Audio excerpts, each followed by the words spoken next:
intro. Oh, it's ridiculously early on Wednesday, the 9th of April in the year of our Lord 2025. Good morning from Devon in the UK.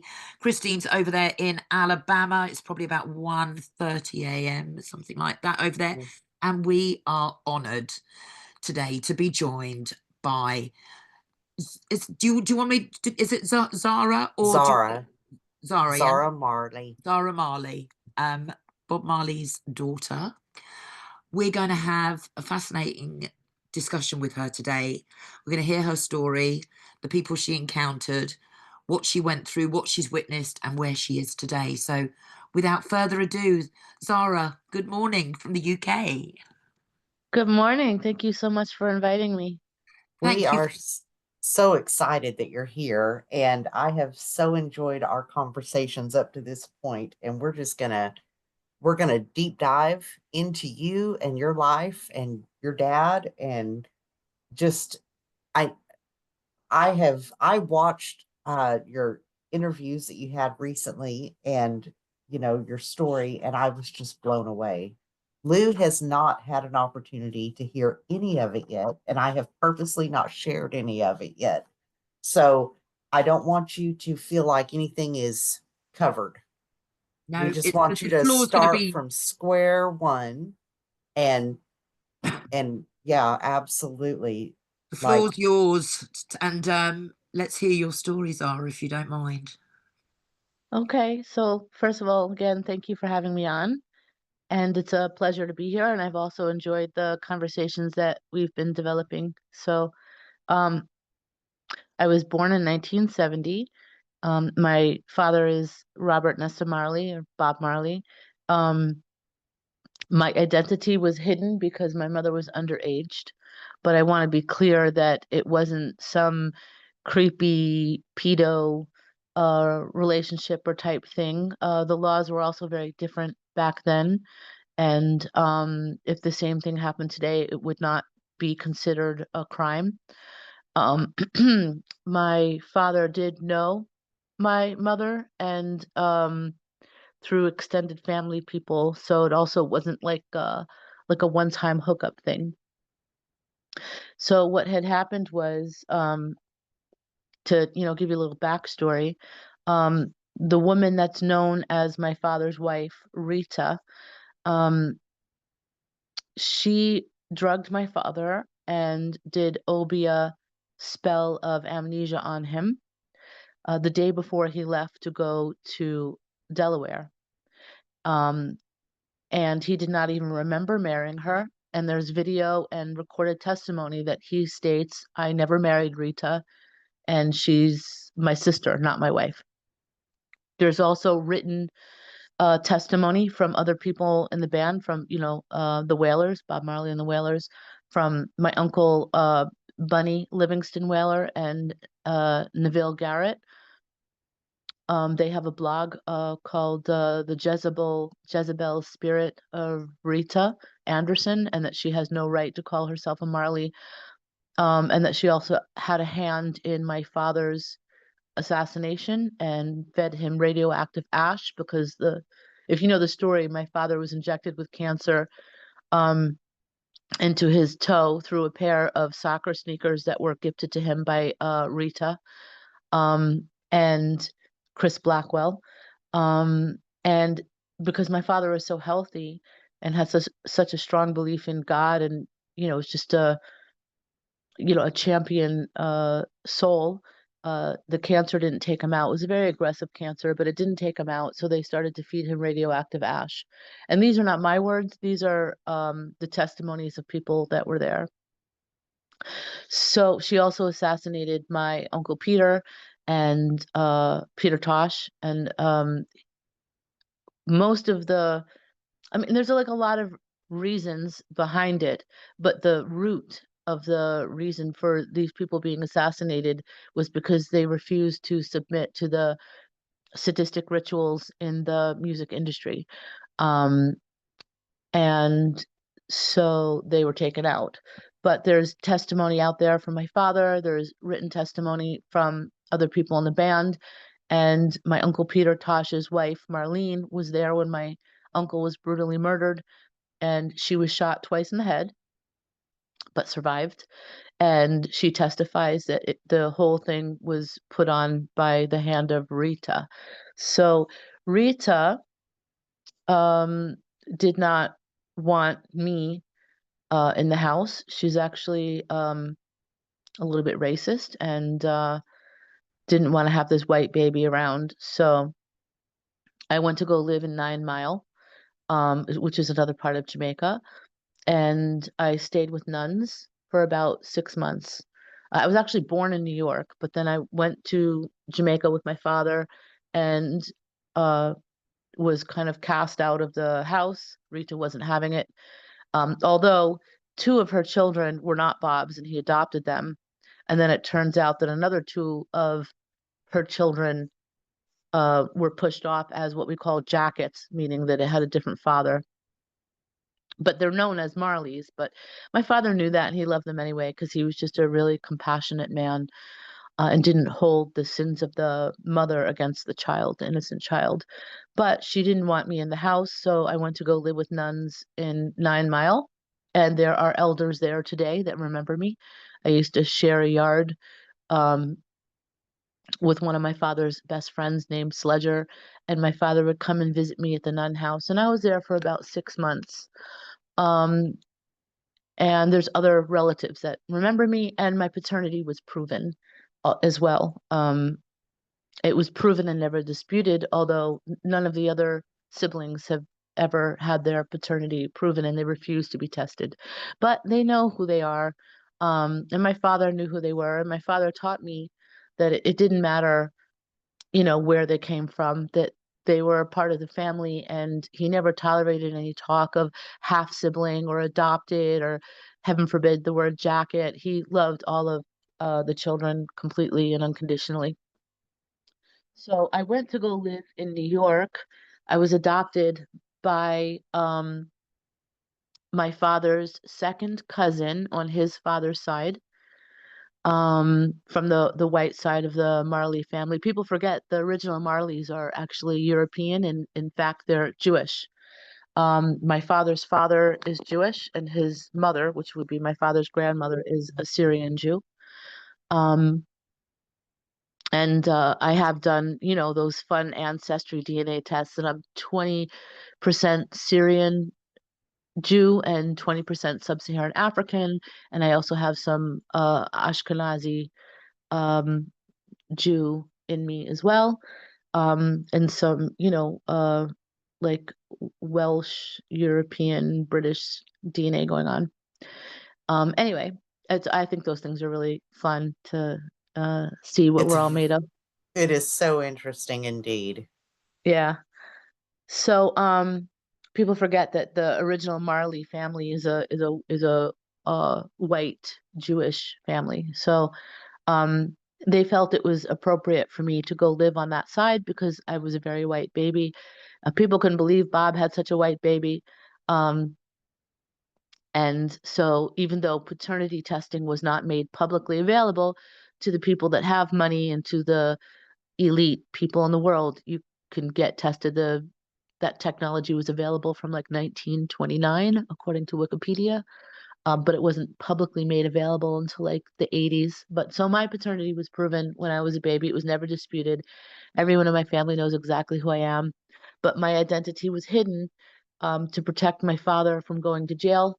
Rita had hung my existence over my father's head and controlled him, that, he would go to jail, his music career would be ruined, and because my mere existence proves that there was some kind of crime involved. So she wanted to twist it, like she is known to twist everything. And that's not just my word, but that's her reputation based on other people's testimonies and lives that she's intentionally ruined. She's interfered in very negative ways with a lot of relationships that my father had. Now, my father lived very open as a free man. There's these rumors out there that to discredit him, saying that he was, adulterous and had all these affairs, but he never considered himself to be married. And there's, again, video and recorded testimony to that. Now, Rita had all kinds of affairs and had all kinds of children outside of the marriage. And my father just adopted them. Um, so I don't really want to get into all that because I do believe that children are innocent and, we shouldn't have to suffer because our parents made poor choices. I don't think that we should be chained to the mistakes of the past that our parents made. I think that, as individuals and as a collective, we need to keep evolving. But that is the backstory of why my identity was originally hidden. Then my father, when he was very sick and in Germany, I was there visiting him, and I guess he knew that it was his time to pass away. And he made it very clear to also the other people that were there. And I have been in touch with those people since then. I've reconnected with quite a few elders, and have recognition amongst the people, also with my DNA. Um, and so my father said that he can't go to jail if he's dead, and he didn't want my identity hidden. He also said that he had 17 children, um, not 11. If you go on the internet and you Google me, you won't see me come up as listed as a biological child um, of Bob Marley. They say that he has 11 children, but he told me he had 17 children, and that he didn't want any of our identities to be hidden. He said that we're all a part of him, not one of us is a mistake, and that we needed to all come together and unite in order for his the calling upon his soul to be manifested and fulfilled. I was only 11 years old. I didn't really understand, he's putting his hands on my head and crying and whispering all these blessings into me.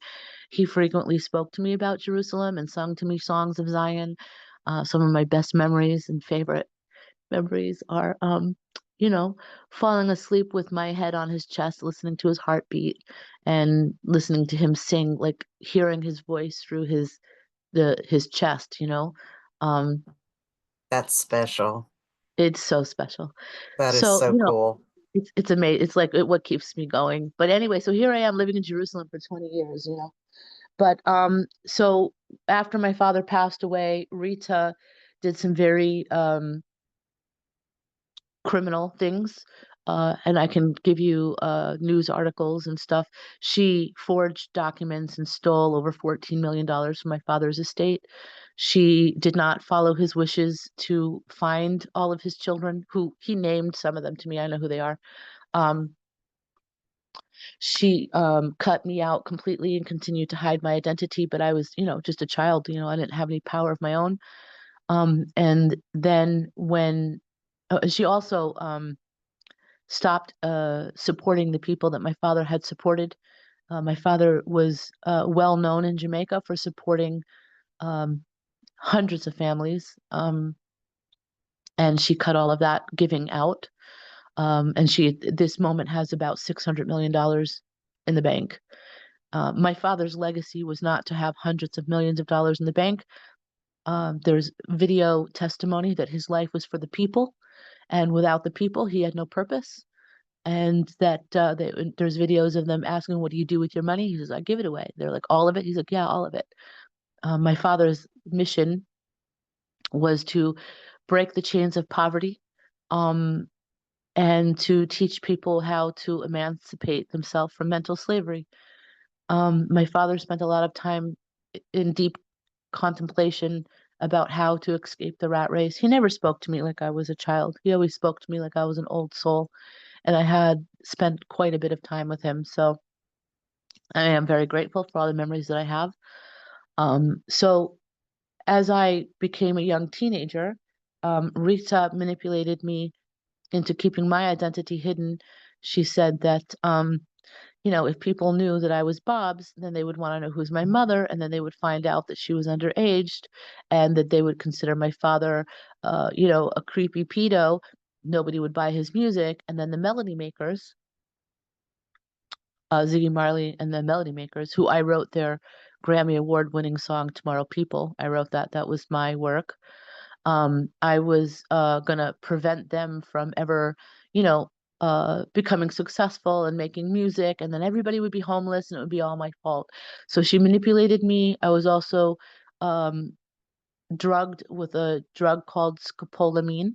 Um, and there was a time that I cooperated with keeping my identity hidden, but I was basically coerced into doing it. So, um, Jezebel is famous for manipulation.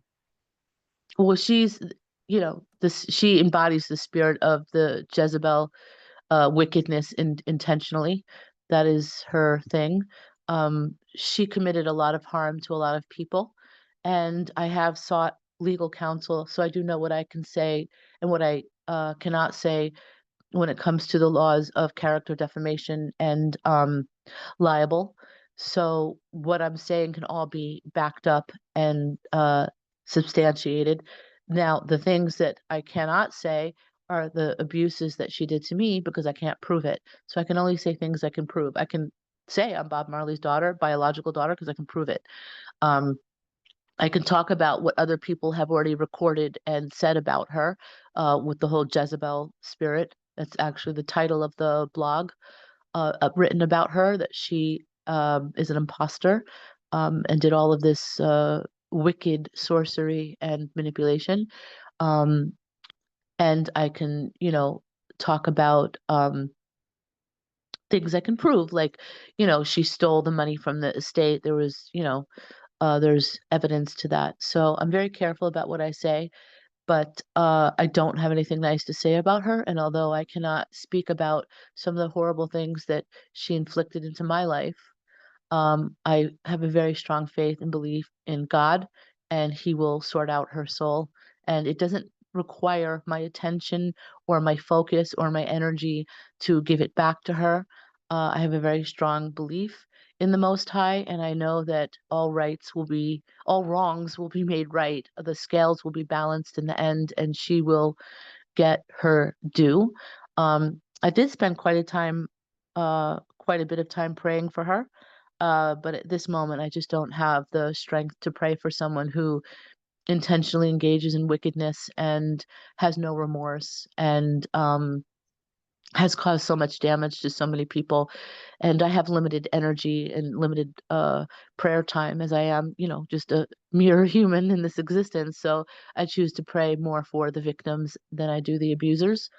But there was a time that I really tried to reach out to her and tried to, get her to see herself in a way that she could do the work to come back to the Most High. But right now, she's drooling on herself in a wheelchair, and I will just accept that my life was pretty much destroyed. Um, she also took my son at birth to cover up that I had a child with Stephen, which looks like incest, but Stephen's father is not Bob. I've made videos about it, and I can say that I'm Joseph's mother, even though legally and publicly there's another woman who has taken the claim of motherhood over my son. But and they all know that I'm saying these things, and they're more than welcome to take me to a court of law, and we can all have our DNA put under a microscope and see exactly who's who. So Stephen Marley, I wrote most of his music for him. I was not allowed to take credit or get financial compensation, but my voice is on 2 tracks. And if we ever do go to court, there are other people that know that I wrote that music. So there was a time that I just really wanted to have credit for my work as part of my healing process because I had to hide my identity. I was coerced into doing it. I was drugged and manipulated into doing it. They put all kinds of spells of amnesia on me and kept trying to get me to forget who my father was and rob me of my memories. But because I do have a close relationship with the Most High and I do have faith in God and I do contemplate what is the will of God in my life before I do anything, I believe that I have His hand of protection upon me. And so I believe that really is what kept me healthy and sane. They tried to slander me and say that I was mentally unwell, that I was a drug addict, that I was a prostitute, because there were plenty of people that knew that I was Bob's daughter. So when they took Joseph from me, they tried to say I was unable to take care of him, that I was, doing all these things that I was most certainly not. Most of the time, I was meditating in ashrams and trying to heal myself from some of the extremely sadistic abuse that I And endured. when did all that start? So you went and you went to the nuns, and talk us through, what happened in the story, and Joseph, and what they put you through. So I don't really have a memory too much of my life in the nuns because I was just a baby, although I do have spiritual awareness, as I believe that awakened souls can not just see their past lives, but remember coming into the world and remember their earliest memories. And I do have some of them, but I don't really speak on them because it's not really a proven theory. I try to speak only about what can be proven. And before I go any further, I would like you and your audience to know I do not use the word satanic ever, because that's how you get discredited. That's how you get thrown in the loony bin, even though it's so incredibly blatantly obvious and in our face that there's all this satanic ritualistic stuff going on, the abuse and the worship and the satanic elite. But they actually don't refer to themselves as Satanists. Um, they are identifying themselves as sadists, and their religion is sadism. So sadism is to derive pleasure and benefit from inflicting harm, suffering, pain, and humiliation upon an innocent person. And that is the root of all these satanic rituals. But every time we try to bring up satanic rituals, we get blocked, our content gets taken down, we're considered conspiracy theorists, and we can't speak about it. So, a part of, or the foundation of my book, Reclaim Your Soul, what it does is it gives people a language that they can use to describe what's going on without being discredited, because sadism is proven. It's in the DSM book of diagnostic mental disorders, and you can absolutely speak about sadism without being discredited or having your content taken down. Can So, I jump in there for 1 minute? of course. Zara, one thing I think is so interesting, and tell me your opinion on this. Um, those of us that have been through abuse, and especially SRA survivors, I think at the core of your being, that this is not normal abuse. It's not like, oh, they said something ugly to me, or they hit me, or they whatever. It's not that. Um, the core of what they are trying to do to a victim is not really to the victim. It's to God Almighty Himself. They gain pleasure in trying to hurt the heart of God. And the fastest, easiest way to do that is to go after one of His children, and especially the younger, the better, and the more innocent, the better. And that is really where they thrive. I agree with you 100%. What they do is demonic. They conjure up demons, and they, like you said, they try to hurt the heart of God through His innocent beings. Um, it's 100% accurate according to my experience. But What at the is same your And time, experience? it, Because it, I'd just like to it hear the story of how these situations happened to you. so yeah, I'll get there. Yeah, thank So, and I don't talk in detail because it feeds the sadists, and I'm sure you have Totally sadists listening, understand. and I totally. We're just interested in your story. yeah, so I'm telling it. So I don't feed the sadists because they watch all of these videos. They look for the victims and they get off on it.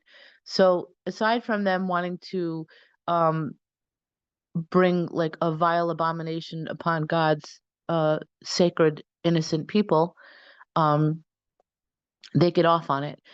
The magic that they're practicing, it's called opposite and equal reaction magic. So for every action, there's an opposite and equal reaction. So if they cause a certain amount of pain, they harvest the opposite and equal reaction, which is pleasure. So it's not just um, to try to hurt God, but it's also for their own self gratification and self serving um, interests. So they get off on the humiliation. They have humiliation rituals. They love to follow around victims and, get off on us, telling about what happened to us and talking about our suffering. They're doing all these things to harvest our emotions, to inflict extreme emotions upon us, whether it's fear or pain or betrayal or sorrow or whatever our emotions are. They want to harvest them and they feed off of it. So I try to be very careful not to be emotional when I talk about it publicly. um, I have my own safe spaces where I can cry and release those very difficult abuses, the results of those abuses. So to get back into my story, I just wanted to be clear. When I say sadistic abuse, I am meaning satanic abuse, but I don't use that word so that I can't be discredited. When I say sadistic elite, I am talking about the satanic elite. So you can just basically take the word sadistic and understand that I mean satanic. And when I talk about sadism, I'm not talking about the people that put on their little bondage outfits and have a safe word and two consenting adults or a group of consenting adults. That's not at all what I'm talking about. I'm absolutely talking about the demonic, satanic rituals. But I use the word sadism, and I explain that in my book why I use that word. It takes power away from the sadists, it pulls the mask off their face, and it derives them of pleasure and of being fed, because the whole satanic thing is a puppet show and I refuse to participate in it. So, moving on with my story. Are you there? Yes, I Yes, think yep. you just You may have dropped hit out Yeah. for mute a or sec. something, but you're back. No, no, I had gotten a phone call, but I declined it. So, so I was in 9 Mile and ended up moving to New York. And I was raised in an all-white home. I received an all-white education. Most people would expect that the any child of Bob Marley would speak patois, would be of darker skin color. So it was easy to hide me. Um, some people have said, oh, you should speak patois, but I feel like a big cultural appropriator. So I just stick true to the education that I received. So the people that raised me were sadists, and they were inflicting sadistic abuse upon me. And you have to understand, sadistic abuse is not just in the ritualistic setting. There's all kinds of um, intentional um, programming of humiliation and other kinds of emotional abuse. And I think it's very narcissistic, with the gaslighting and the scapegoating and all that stuff. So once my father died, that's when the abuse really like ramped up, because he did kind of protect me and kept his eyes on me, and I got to visit him a lot. But once he was no longer here, that's when I really experienced going into the inside world. And I mean, I was there also as a child. I do want to talk about, the tunnels that lead into the inner world, and how they establish themselves. But once my father was no longer here, it just really ramped up. But I escaped the abuse and haven't been in the inside world since I was about 16 years old.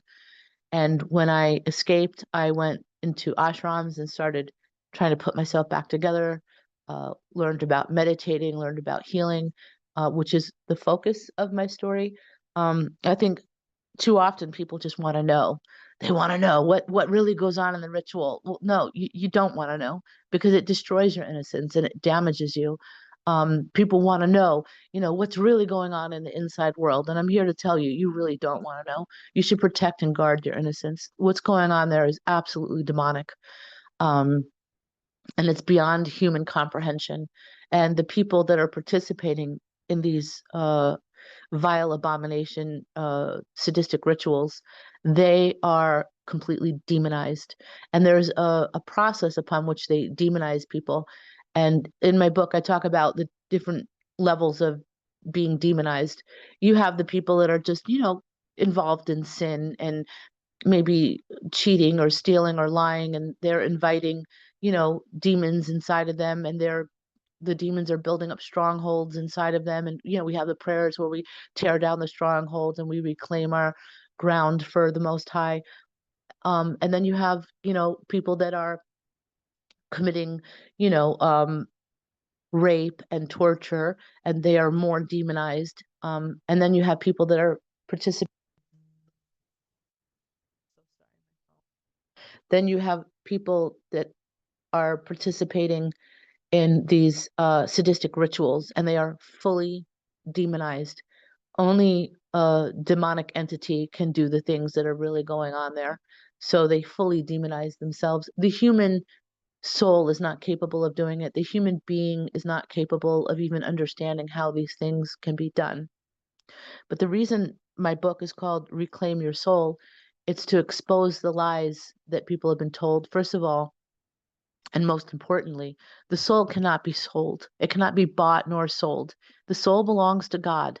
So people talk about they sold their soul to Satan. They've been manipulated, they've been deceived, and they're running on a false program that keeps them locked and bound into this demonic behavior. So I escaped. I walked away. I thankfully, I personally was never demonized. There was a time that I was drugged and bound against my will. I was in a school, a special school for the sadistic elites, children that refuse to sacrifice, that refuse to rape, that refuse to cause harm. So they send us away to like a school where we're absolutely punished. Um, so there were times that I was, a victim of these rituals. And people like Sean Combs, he spoke to me about it, and he was also used as a living altar from the time he was 4 years old. And usually what happens is they inflict so much terror and fear and harm and things you can't even imagine, so that the child checks out and they get fully demonized. um, they assign demons, the demons torture you and do all kinds of stuff in your mind. It's not just a physical torture. They do all kinds of humiliation rituals to get you to give up your soul. But really, all they're doing is they're using sorcery and drugs to either bind you inside of yourself so that you witness what's going on and there's nothing you can do about it, or they cast you outside of yourself where you're literally in a disassociated state so you can see what's going on, but demons are operating through you. So I was never demonized, and they tried, assigning every possible wicked, unclean, filthy, demonic spirit. And I guess I had the hand of God on me that protected me, and I'm not the only one that was protected from becoming demonized. So it was easy, well, not easy, but it was easier for me to escape the abuse. And I immediately started doing self-care. Um, the most important thing for survivors to understand is that you are not what other people did to you. It's not your fault. And they do these things to make you think that it's your fault. And when they're abusing you in a ritual, they're also programming your mind. The victims are usually drugged with this drug called scopolamine, which is also known as devil's breath. And it is extremely damaging because it disconnects you from your free will and it causes amnesia. And in this state, you're highly susceptible to being programmed. So they put programs in you that you would self-destruct, self-sabotage, not have any self-worth, seek humiliation. They want to, if they can't destroy you in the sadistic ritual, then they want to program you so that you destroy yourself. So I spent a lot of time reprogramming my mind, understanding what had happened to me wasn't my fault. understanding that I am not what other people did to me. I am not what other people said about me. I am not the lies that people told about me, but I am a pure divine soul and a child of God. And so I'm still working on healing myself. It's, a lifelong journey, but it can absolutely be done. And that's my focus. So I started working on healing myself, but I was still with certain people in my family, and I wrote, all of Stephen's music or most of his music, and I contributed greatly. I won many Grammy awards for my family, but I wasn't allowed to take credit. I wasn't given any financial compensation, and eventually I just left. I left the family. I changed my name and I left the country. And I felt like, why should I be a part of their humiliation ritual? Like, I would literally be in the streets looking in garbage cans for food while they had millions of dollars that they made off of my music. And one time, one of them even drove past me while I was homeless and threw $200 out the window and laughed at me, and they were driving a nice car. So I didn't want to be a part of their humiliation ritual. And so I packed up and I left. I didn't tell anybody where I was going. There's a very small few people that I trusted to let them know where I was going. And I came here and I continued my healing path and my healing journey. And I have developed very amazingly wonderful, solid, and healthy relationships, lifelong relationships. And I have really good people in my life. And the thing I want survivors to know, is the most important thing is to have a good, clean, healthy support system. Without a good, clean, healthy support system, it is pretty impossible to really move forward in your evolution of healing. Support is very, very important. And it's difficult because you have a lot of sadists that infiltrate churches and ministries and every religion and schools and hospitals. They insert themselves everywhere. A lot of therapists are actually sadists, and they're getting off on your testimony and they're getting off on your suffering. And so it's very difficult to find a good, clean, healthy support system. But I am a very prayerful woman, and I believe that if you pray and you really do believe in God, that His hand will descend upon your soul and protect you, and the Holy Spirit will clear the path for you to be successful in your healing process. That is so important. And I, your story touches my heart so big. Um, you basically, the majority of the abuse that you suffered, and you had some earlier on, but the majority were between the ages of like 11 and 16. Um, well, when I was 12 years old, I was hospitalized because I tried to commit suicide. And they try to use that to discredit me. But the question is, why would a 12-year-old want to end their life? What's going on there? So I was abused when I was younger in the home that raised me, but the actual awareness of abuse was from about the ages of 12 to maybe 15 and a half, 16. And at the age of 16, when I became independent and kind of escaped most of the abuse, I was still linked to my family and unknowingly being drugged with scopolamine and abused. But by the time I was 16, I was a little bit more independent, and I lived in a Volkswagen bus, and I traveled with the Grateful Dead, and I had freedom. I got to spend time in nature. I meditated in ashrams and learned about, the divine source that the creator puts inside of everyone, to connect with that and to let that power of divinity that was installed to every human being by the hand of God, to wash myself clean with it, to reprogram my mind. Um, so I mean, I was suffering from all different kinds of violations of my physical self, mental, emotional, spiritual abuse, casting spells and demonic assignments, from the time that I went to go live with the family that raised me. And they're very powerful people. We have to understand that these people, they're the judges, the lawyers, the politicians, the police officers, they're infiltrated in the FBI. And so they can change documents, alter documents, change DNA tests, cover things up. They have a whole network. Um, and the system that they do to catch people that are not already in it is they drug them with the scopolamine, and then they're highly susceptible. If you know anything about this drug, this is the drug they use to get people to like empty their bank account and they don't even remember doing it. Um, so they catch them on tape, on video, on camera, doing things that they would never normally do. Like hurting children in extremely inappropriate ways, and then they control that person. So whether it's a politician or someone from big pharma or a judge or an FBI agent, these people are being controlled. And a lot of Pastors. And I don't mean to interrupt there, but yeah, we're seeing so much exposure right now in the church, like every denomination.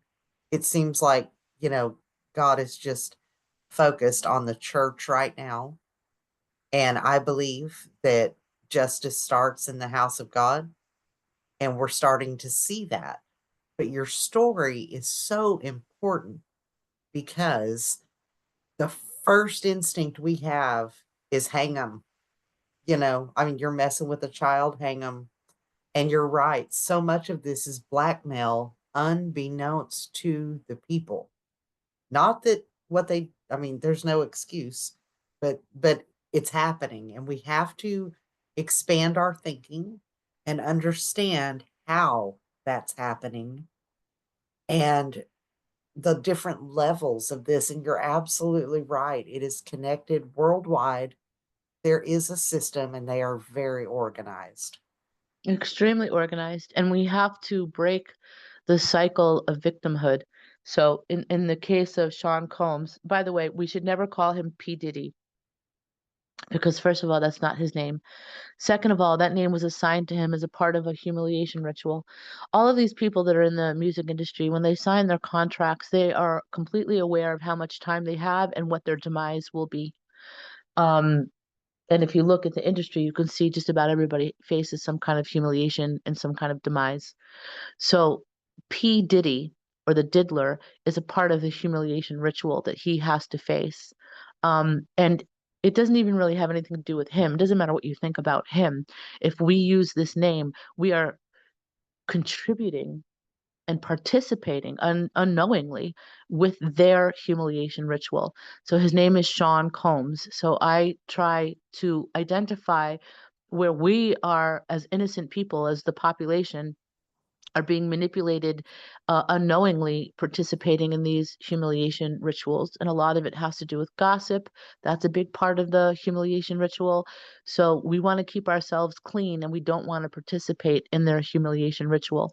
But the question is, how do you break the cycle of abuse? If you were used as a living altar, which is the most horrific thing that any human being can endure, you are split in your mind and your soul is evacuated and you're demonized. um and it's not like it happens once, it happens over and over and over again. So that person becomes an abuser, and so of course people have to be held accountable for the choices they make and the decisions that they make. There's consequences, but at the same time we have to have compassion and mercy and understanding that this is a cycle of victimhood. Now, he can reclaim his soul behind bars in a prison. I'm not saying he should be set free. People have to be held accountable. But we, as God's children, have to find a way to pray for them and create a safe space for them to come out of it. My hope with my book, Reclaim Your Soul, is to hopefully, with the will of God, create a safe space for a mass exodus from sadism. So many people, whether you're a politician or wherever you are in the world, a nurse in a hospital, so many people have been looped into this unwillingly. So many people have been born into it and they don't know any other way. But let me tell you, if you were a judge presiding over a case and all of a sudden you get a video of your child, heaven forbid, tied up and being tortured, and they tell you to throw the case. There's not one decent human being in the world that's not going to throw the case. We care about our children, so they target our children. Just like you said, they look for the most innocent vessels of God, his innocence, and they that's what they strike, and that's what they attack. So we have to create a language that we can use, that I've developed, that doesn't discredit us, so that we can get our stories out and we can talk about what's going on without being shadow banned and our content taken down. When you talk about satanic ritual and this and that, they can take it down. But when you talk about sadism, and I am a survivor of sadistic abuse, there's nothing they can do because it's been proven. It's, in the book of DSM, diagnostic mental disorders. So education is key. And with education becomes awareness. And with awareness, we gain understanding. And with understanding, we gain, hopefully, some compassion in our hearts, that we can at least not be judgmental and create some kind of safe space. I envision in the future that there will be sadistic abuse recovery centers for people that want to get out of the sadism. And again, I'm talking about satanic rituals and satanic abuse, but it's not just in these inner world chambers. It's going on the surface. It's going on in so many different ways. All of us have been affected by sadistic abuse because it's a sadistic system that we live in. It's not just the SRA, it's in the food we eat, it's in the medicine that we take, it's in the system. The healthcare system keeps us sick. They make a huge profit off of our suffering. That's sadism, benefiting from somebody else's suffering and intentionally inflicting that harm. So it's a sadistic system. The education system is intentionally created and crafted and designed to keep us dumb and to turn us into good little indentured servants. It doesn't teach us about our higher powers, about our connection to God, about things like telepathy or, even prayer, or the powers that we actually have. It's created to keep us locked into their system so that we, work for them in the rat race for absolute crumbs, and all of our money just goes to pay our bills, and and they benefit. They're millionaires. They're riding around the world in private jets. You would never know who they are.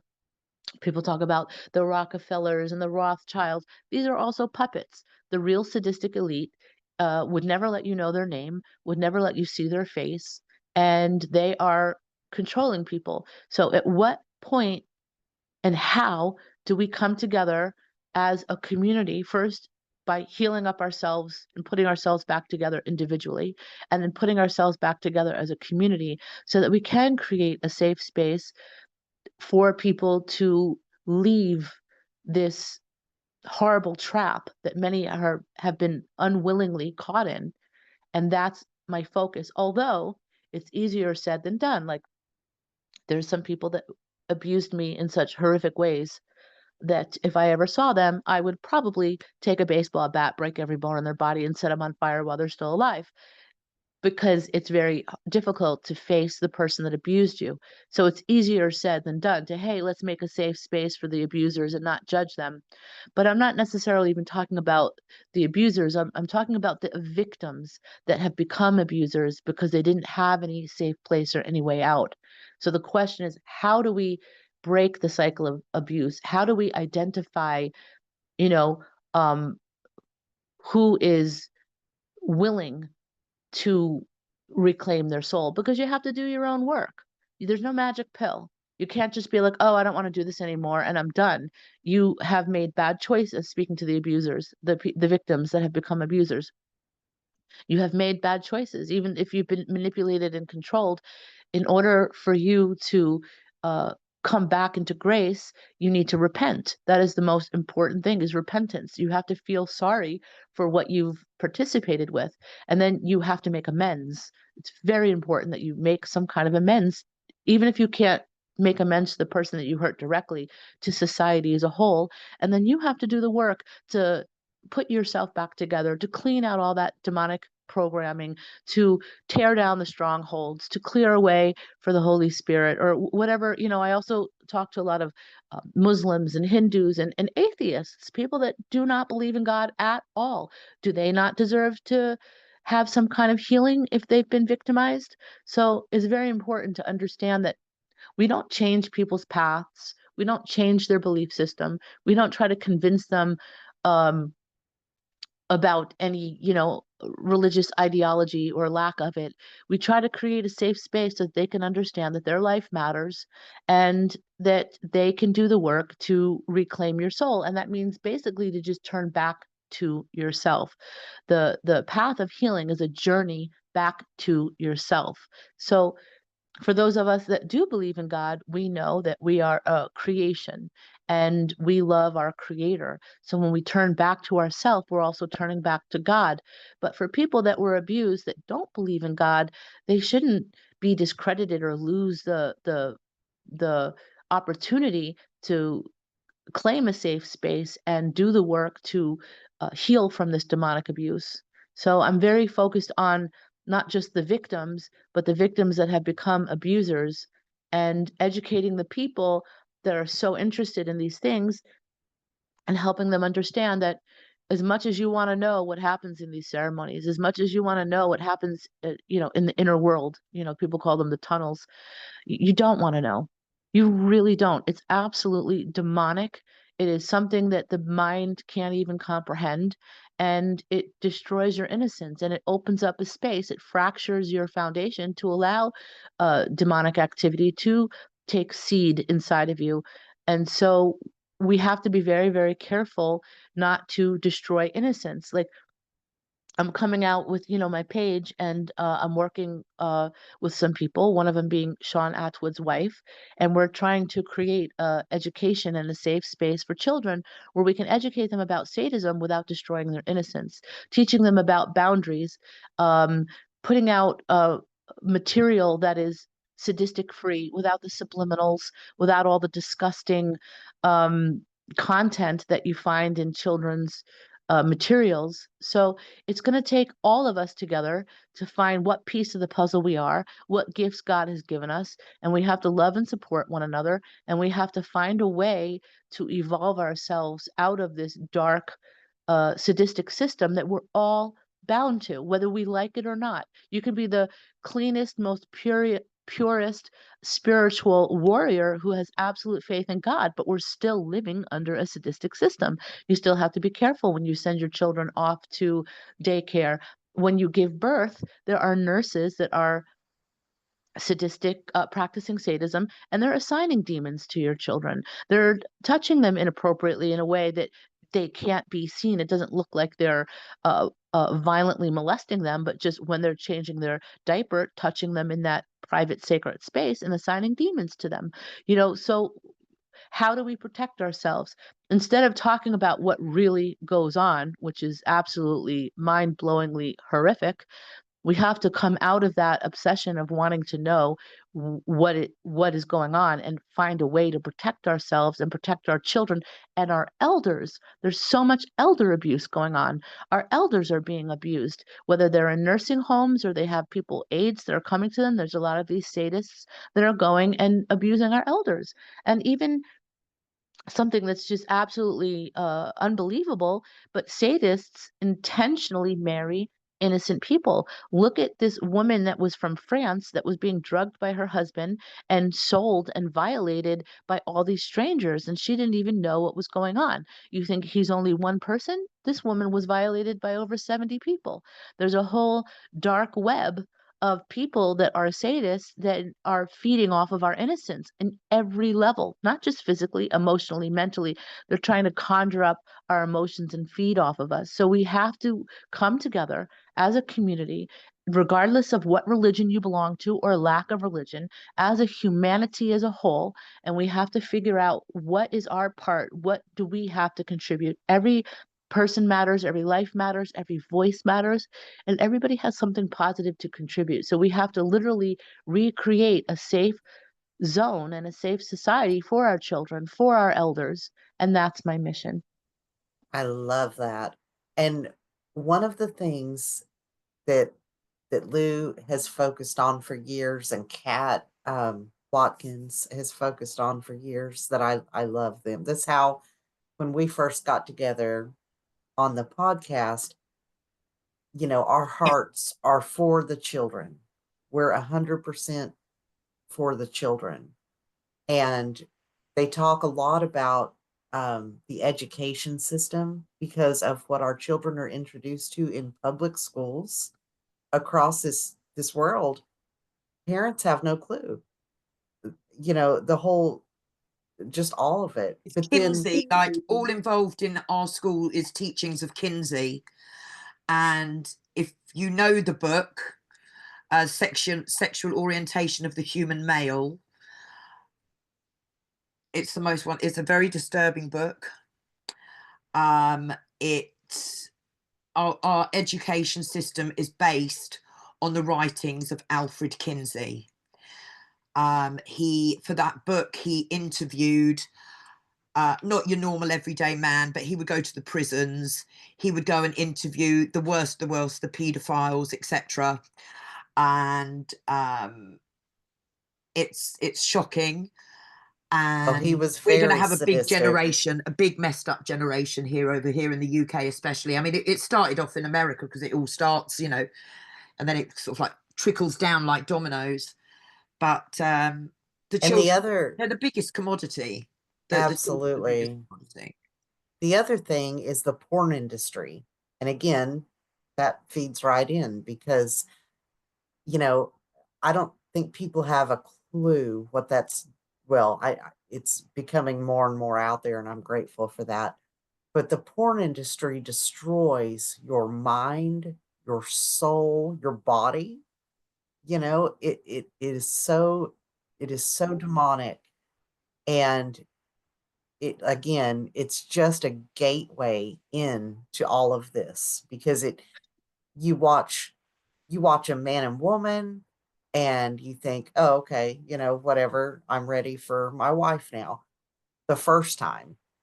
But down the road, you just can't get enough, and it has to be more and more and more depraved to get you to that point.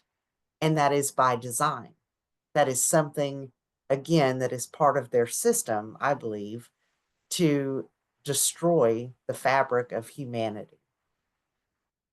Well, if I may speak on that, I've actually never watched porn, but one of the things that I do discuss has to do with everything you said is completely valid, and there is a system behind that. But I talk about self-soothing. I guess some people call it masturbation, which I think the name right there, it's a bait, masturbation. But I call it self-soothing. And although, as a part of the human experience, sexuality is something that can't be denied or suppressed, and you remain a healthy individual. But for the self-soothers, um, I have a conversation that I bring up about how important it is to keep your mind clean, because they feel like, well, I'm not really doing these things, I'm just thinking about them. And that opens them up to all kinds of demonic entities. So, for the people that might not even be watching porn, the people that are just self soothing, um, one of the messages that I have is that your thoughts are a part of reality. There's different systems of the human experience. You have the physical body, you have the soul, you have your mental world. All of your thoughts have energy. You have your emotional world. Your emotions are, you know, they have their own kind of emotional body. And these demons are feeding off our emotions. They're feeding off of our minds. And if you Absolutely. yeah, and if you open up your mind to some weird fantasy, um to think, well, I'm not really doing it, I'm just thinking it, you're being deceived, because just thinking it is opening you up to demonic occupation, and for Hmm. them to come inside, it's opening up the door for them. And also your thoughts, they are opening you up to being occupied and whispered to by demons. And the thing is that demons don't whisper it to you and say, "I am a demon," more ha ha ha. They speak to you to trick you, and to deceive you into thinking that it's your thought. I'm unhappy. I don't feel good. I want to die. I this, I that. And you think, "Oh my God, I don't feel good," because my mind is saying, "Oh, I really don't feel good," or "I just don't want to live." And so you think it's you, but it's not you. It's the voice of a demonic entity. So you have to learn how to decipher these voices that you hear in your head. You have to take control of your thought world and focus on, a higher consciousness, even a godly mind where we're just Yes. absorbed in gratitude and thanks and praises. And when it comes to people, whether they're actually watching porn or just self-soothing, it's very important to understand that your thoughts absolutely matter. And the excuse of, "Well, I'm not really doing it, I'm just thinking it," is a very dangerous bait. And to take that a step further, people that are interested in meditation and transcendental meditation and lucid dreaming and all of these outer body experiences that's so prevalent in the new age society, um, I have a message for them that, just because you're in your astral body or you're in a lucid dream, it doesn't give you the right to violate somebody. And if you do, there are spiritual consequences. The spiritual realm is real. So if you're accessing the spiritual realm through your meditation, through your lucid dreaming, through whatever, uh, way that you're connecting to that realm, you are absolutely held accountable for what you do. There are spiritual laws, and if you break them, you are creating a big harm to yourself, a big harm to other people, and there are consequences to that. Could not agree more. And it's so interesting because we are made in the image of God. We are a triune being, as he is a triune being. And you have a body, a soul, and a spirit. And your soul is your mind, your will, and your emotions. And that's why the Bible tells us, take every thought captive. So pay attention. Just because a thought comes into your mind does not mean it is your own, or that came from yourself. And we really have to learn that, because I don't think that's taught enough. That is so important. It's a wonderful biblical principle, but it is highly important in this day and age that we're living in. Take every thought captive. Don't just let your mind run wild. Don't do that. Bad idea. 100%. And what you were saying about the education system and the highly disturbing um, information that is being pushed upon our children, I want you to know that about, I don't know, 25 years ago, my son was in school and he came home with a permission slip. This was in New York 25 years ago. And there were three choices. It was a part of the sex education. He was 10 years old. And the first option was that my son can see a video about how to put on a condom. The second option was that he could practice putting a condom on to like a dummy.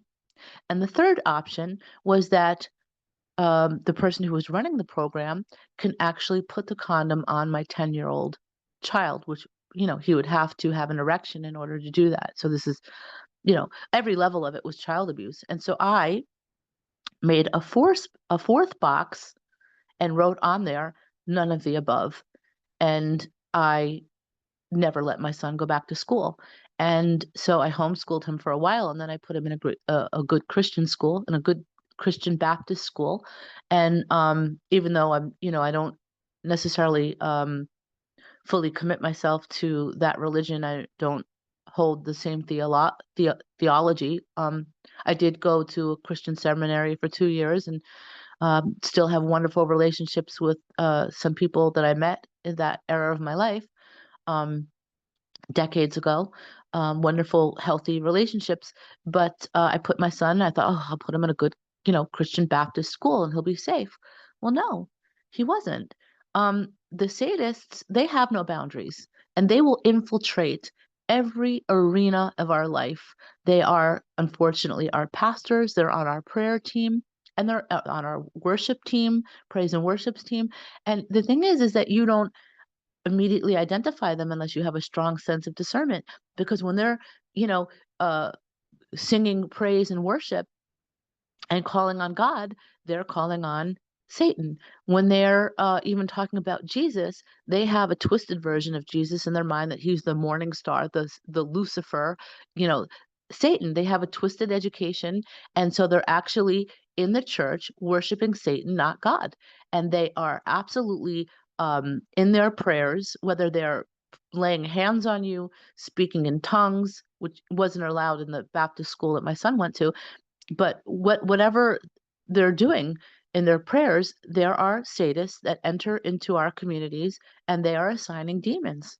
And how do we protect ourselves? How do we protect our children? How do we get good, clean educational material to our children that doesn't have these subliminals? I mean, we all know for years that Disney has polluted our children's minds with subliminals. And, where is there really a safe space? Well, from what I can see, there really isn't. We're fragmented and we're divided, which is a part of their program to, divide and conquer. And so one of the things that I'm working on with my children's books, I wrote all of my children's books for my children. I put one out on the Facebook the other day, and they're all very clean. Educational material that has no subliminals, no, perverted, twisted concepts. And I'm encouraging everyone I know, make your own content. We have to create our own sadistic free content. And like you have X rated, R rated, PG rated, and G rated in the movie system, the G rated stuff is also filled with all kinds of unclean spirits. And they're doing this intentionally Yes. to brainwash and captivate the minds of our children. So we are now developing kind of like a new genre that's sadistic free, and we're still playing around with it.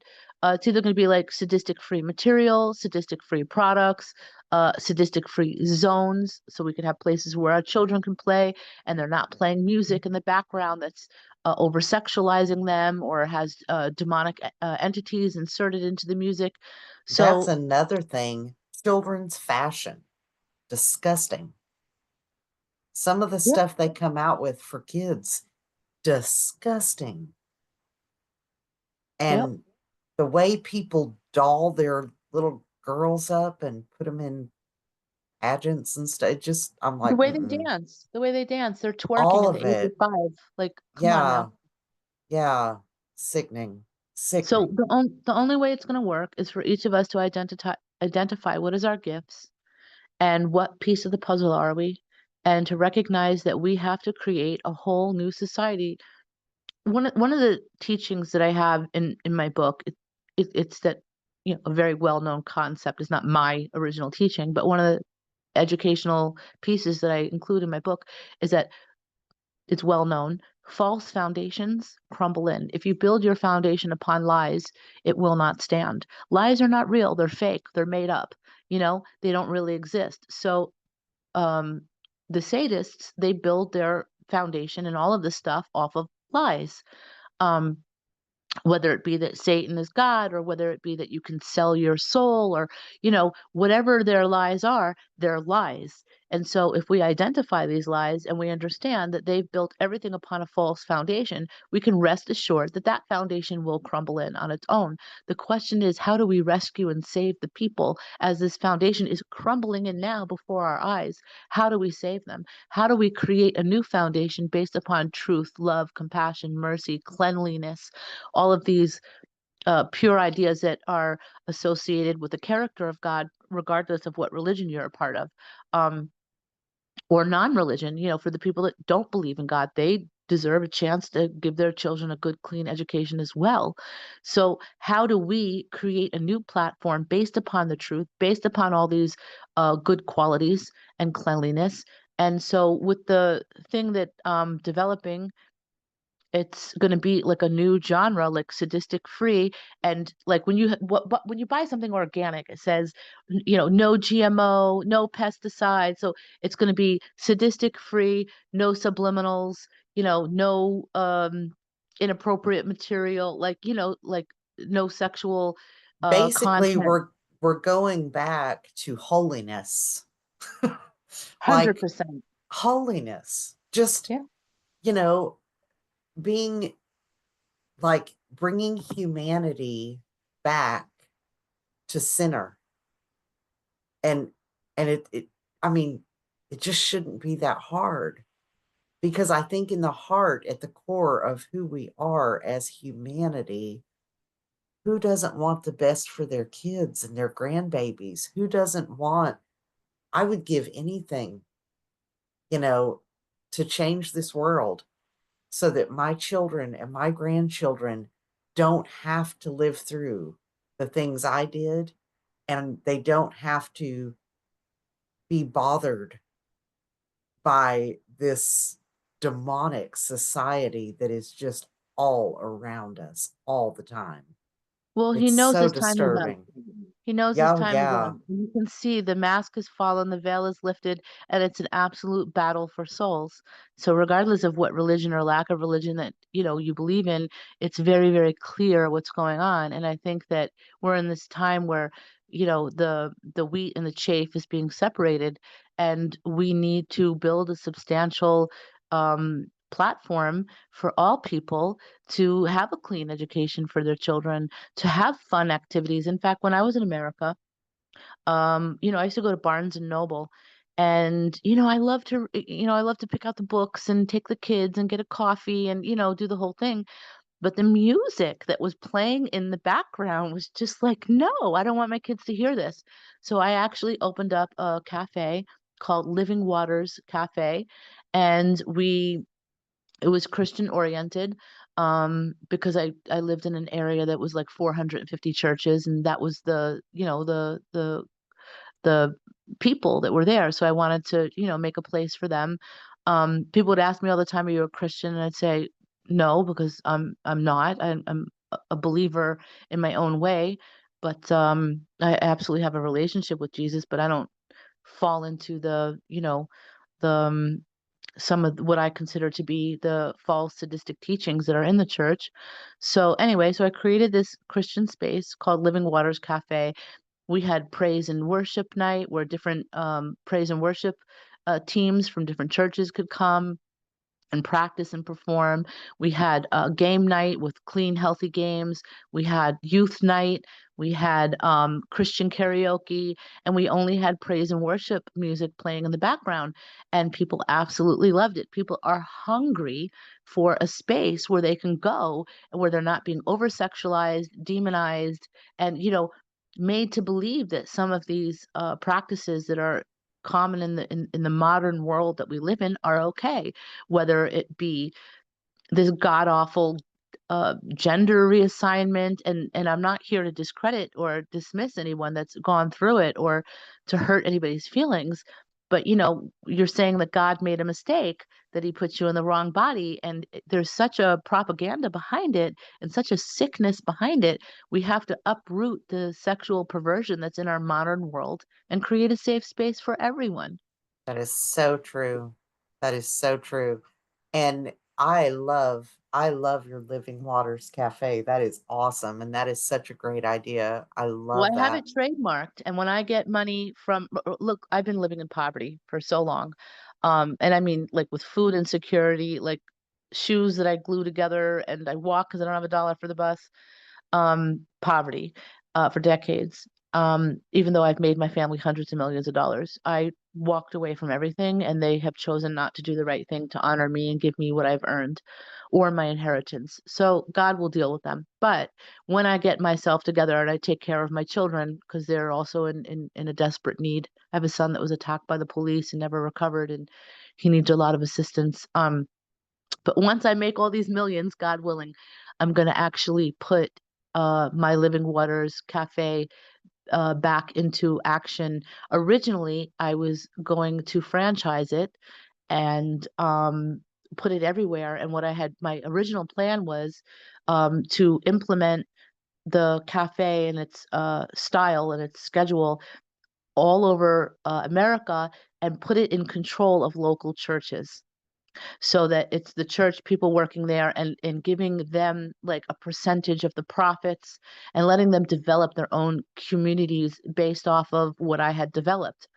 And then somebody in the church that I was attending got quite upset and started telling people, well, I'm not really saved because I refuse to call myself a Christian, and I talk to demons, and I'm a dangerous person. They should all stay away from me.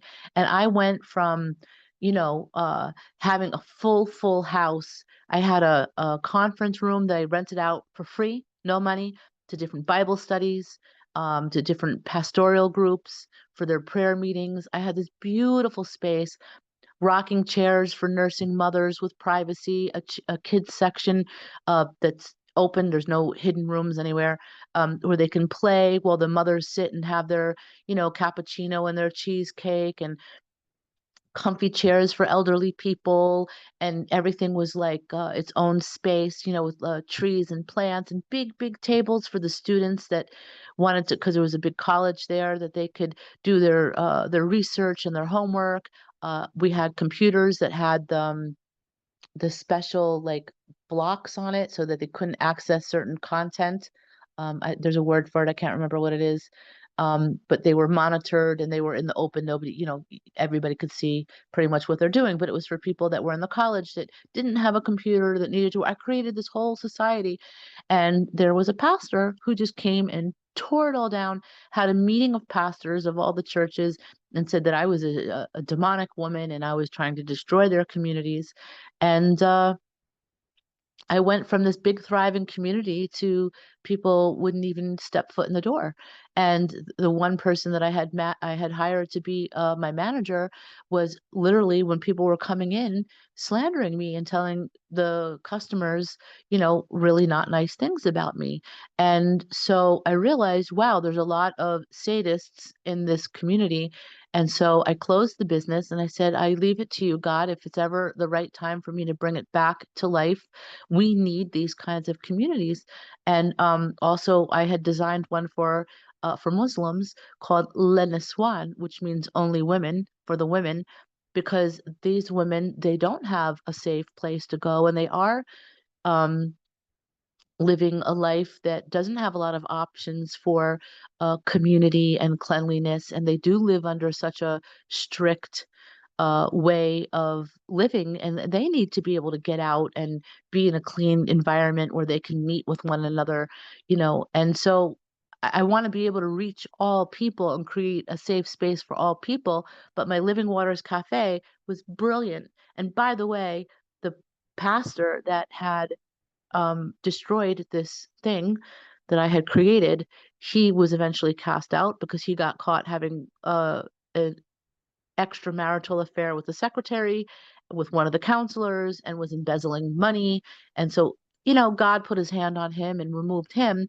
But, I had already left the country and it was like 10 years later. But just to show you and to remind you that God doesn't sleep on anything. God sees and knows everything. And if you pray to God and you cry out to God, regardless of what religion you're a part of, if you have a strong faith in our Creator and that He is just and He is, um, in control, then, we don't have to uh, lower ourselves to their level and fight them with a mud fight. And we can just walk away and say, God will deal with you. And, I pray for your soul. I hope that you can break free from the chains that bind you. And in the meantime, I'm changing my focus to a more positive arena. But just to show you that God really is real and his hand does move in favor of the believers. I absolutely love your heart and I love your spirit. I just, it amazes me how many people have been through so much abuse and so much trauma, and they they seem to be the ones that come out the other side just shining. Their lights are so bright and their faith is so big.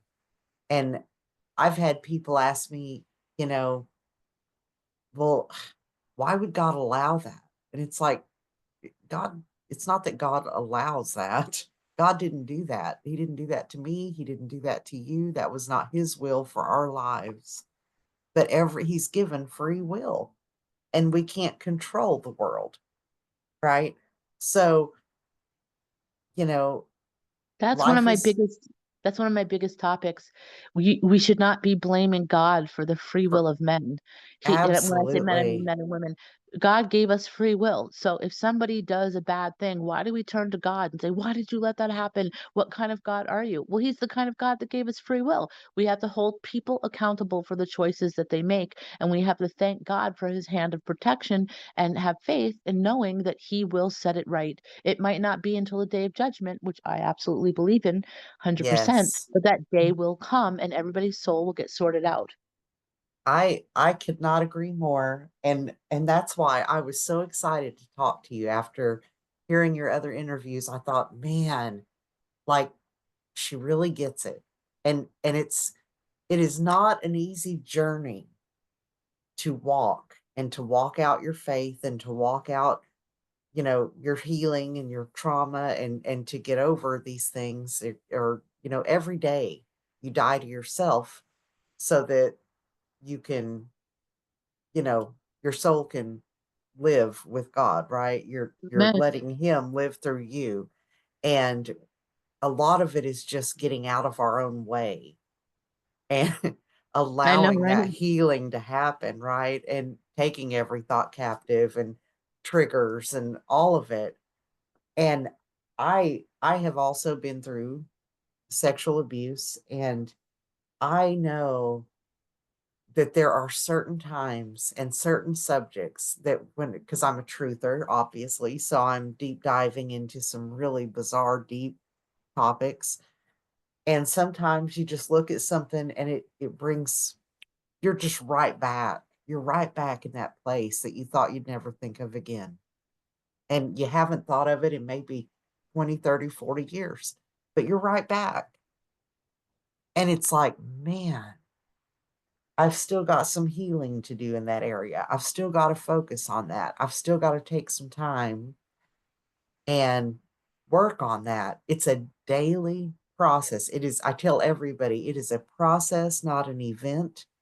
It does not, you can get healed and set free. Absolutely. That can happen in an instant.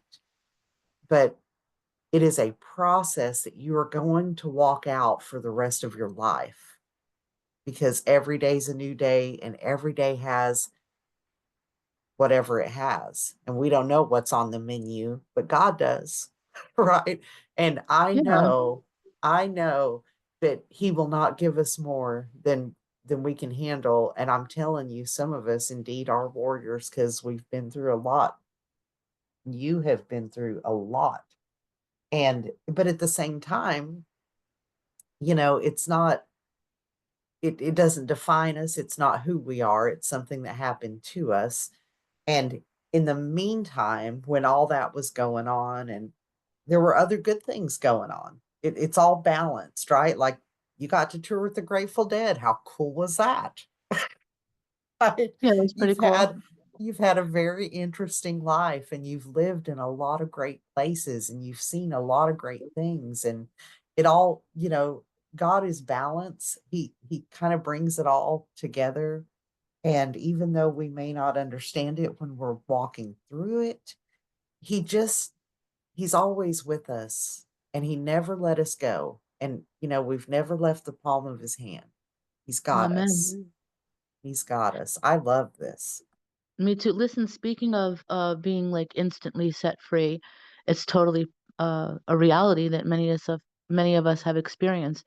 But the work that you're talking about, it's a lot of it is just putting ourselves back together and reprogramming our mind, learning how to regulate our emotions. Because people that have really endured this kind of abuse, they're intentionally making us look crazy. It's crazy making. They're also intentionally trying to create imbalanced and out of control emotions, not just to make us look crazy, but to harvest and feed off of us. So we can get set free in a moment. but that work that you're talking about that we have to do, it is putting yourself back together, is reprogramming your mind, it is identifying these neural paths that trauma creates, and and having faith in God. But Lou is so quiet. Are you still with us? I would love to hear what you have to say. She actually sent me a message a few minutes ago. Her computer crashed. She Oh went, no, I can't believe this. My computer crashed. I said, it's okay. If you can get back on, do. And if not, don't worry. It's okay. So I think because I would I love to haven't. hear.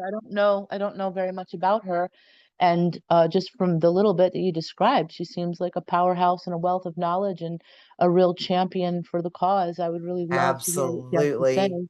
Well, I'll tell you, we will have you back, and because you have so much to share, and I could spend 12 hours just exchanging stories and talking Only and 12. I know, well, I'm just saying, Only like I 12. only 12. We'll have more than that. But we Well, will I feel the same way. definitely do I this feel the same way again. about you. You have so Thank much to say, you. so much knowledge, so much wisdom, so much experience, so much faith, so much hope. I'm actually really disappointed now that Lou's not with us because I in the, know.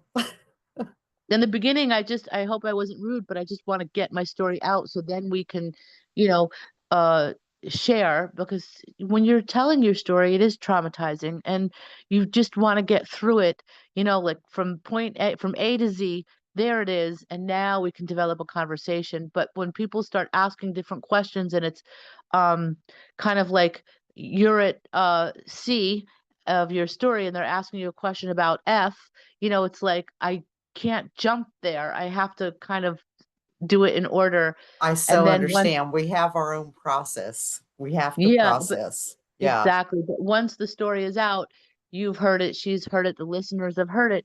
From there, now we can develop all kinds of questions and conversations, and we can build off of one another's experience and knowledge and wisdom. And most certainly not in the future am I going to have to start from the beginning and this is who I am and this is what happened. But, the first interview, I usually just do that. So I hope I didn't Yeah. seem rude that No, she'd no, asked me a no. question and I was like, I'll get there. It had nothing to You're do with her. It had perfectly to do with my fine. process. We get it. We totally get it. And she is awesome. And I know this is going to be fantastic. I don't know what your schedule's like today and how much time you have. I'd keep you as I long have as no I time. can. I have to run out in about 45 minutes. Okay. Um, I have to go to the pharmacy and pick up my son's prescriptions. But you did say that there were questions and answers, or questions that Yes. we can answer. Yes. So I don't know if it's possible, but maybe we can pause. Let me go make a new tea and do a little potty break. Use the Absolutely. ladies' We'll room, and be. then I would love to get into these questions and answers. And I'm hoping and praying that Lou can come and join us. I'm so Thank disappointed. you. I had hoped I'm that, when I'm done with my whole everything, that we'd be able to hear from her. I'm very interested to hear what she has to say, her knowledge, her experience, her ideas, so I she's hope, amazing. can she I get back will on? Is there a way? I sent her a message. I'm waiting to hear back. And if her computer didn't, now she also had to take her son to the dentist later, and I don't know what time that was. So we'll see. I will try to We'll reach pray out and for her see what I can computer. find. Yeah. So we're So going to can we hit just pause on leave this this? for just a minute and we will be back shortly. All right, we are back with Zara Marley, and I am so excited. We've got maybe 15, 20 minutes left, and we are definitely going to get into questions. But one of the first questions that I've got, Zara, we were just talking about education. They have public education for normal people, right? But then there is an elite education for others. Can you share some of the differences there? And I know we've talked a lot about language and how they view things, but you hear about secret societies and you hear about hidden knowledge and you hear about all these things. So those of us that have just been raised in normal education, what are we missing? What do we need to know? What do they know that we don't know? I guess that is the question. Well, first of all, you have to understand that the programming is absolutely intentional.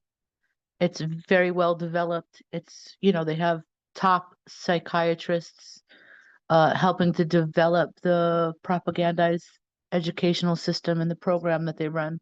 So they have basically um, put in place an educational system that disconnects you from yourself, disconnects you from God, disconnects you from one another, you know, divide and conquer, and keeps you very limited and locked down, disconnects you from your higher senses, things like telepathy and other things like that. Um, and the stuff that you see going on, it's a puppet show. Even the people that you think you know are the sadistic elite or the whole idea of Satan and what's going on, it's a puppet If you show. see them, they hold no real power. Yeah. No, Okay. they just don't ever want to be seen because of what they're doing, and they don't want to get caught. And they don't want you to know, you know, by staying hidden, it empowers them even more to keep getting away with it and manipulating it.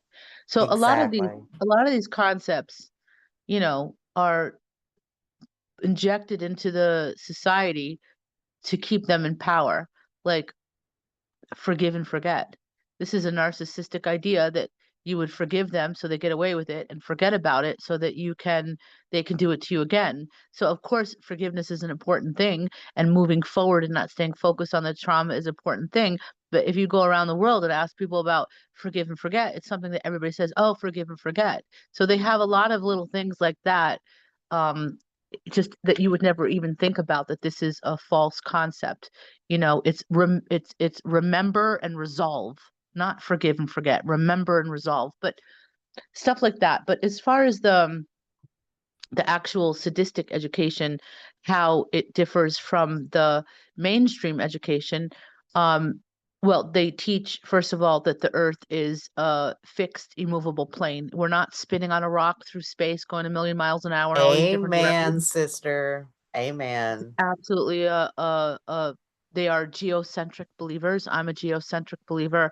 There are different levels to the Earth. There are, you know, it's proven. It's proven that there are these military bases. You can see footage of the tunnels that go in. There's all these different laboratories and experiments and technologies going on inside the Earth. There's tunnels from, you know, back in war times when I was a kid, they had this education about the Russians are coming and little cartoons, and we'd practice getting underneath our desks, and we would Right. practice like a fire drill going into the tunnels that they had underneath the school. They said it was for protection, but how are all these children disappearing? Millions of children, nobody knows where they went, because there is a whole inner world and a tunnel system that can be proven. But it's not new. It's been going on for centuries. They have been clearing the surface world. There's the surface world and the inner world, and they wipe the surface world clean on a regular scheduled like maintenance. With And you can see, resets. yes, exactly. So according to Judaism, there were Adam and Eve. The cycle of Adam and Eve is like 6,000 years, but there were other creations before Adam and Eve, and this is the sixth cycle of creation, which is supposed to be the last one. So there won't be another reset. There will be what we call Olam Haba, which is the world where we're all living in the awareness of God, and it's no longer hidden, and all the evil and all that harm is no longer existing. It's a world And with no so, harm. exactly. And so, like Christians are saying, the glory of God will fill the earth. Yeah, it's exactly that. That's So exactly what's about to happen.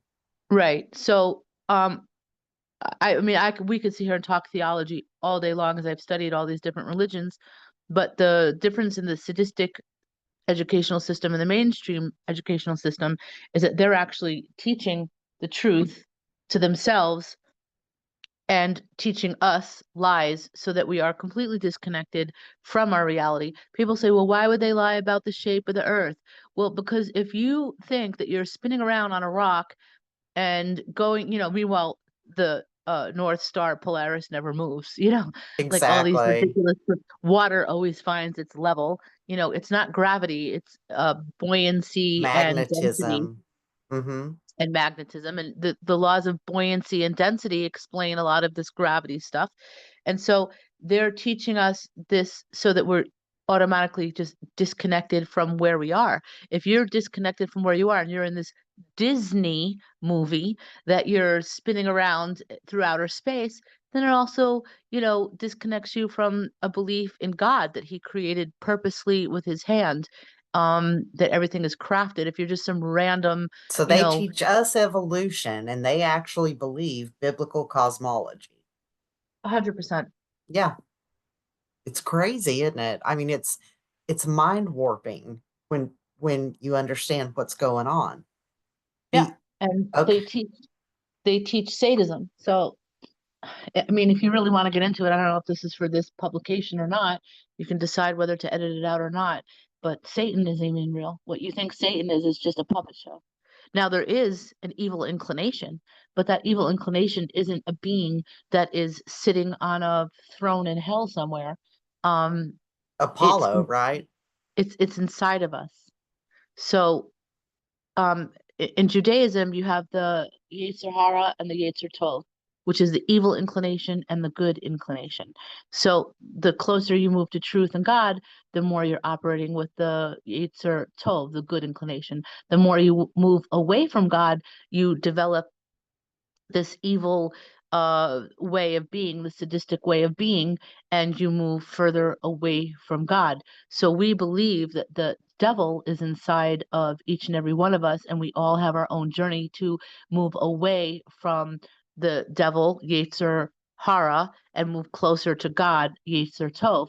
And like we were talking about fallen angels, it's an oxymoron. My uncle Peter Tosh taught me this. People think that they know how to think, but they're not thinking. An angel has no free will.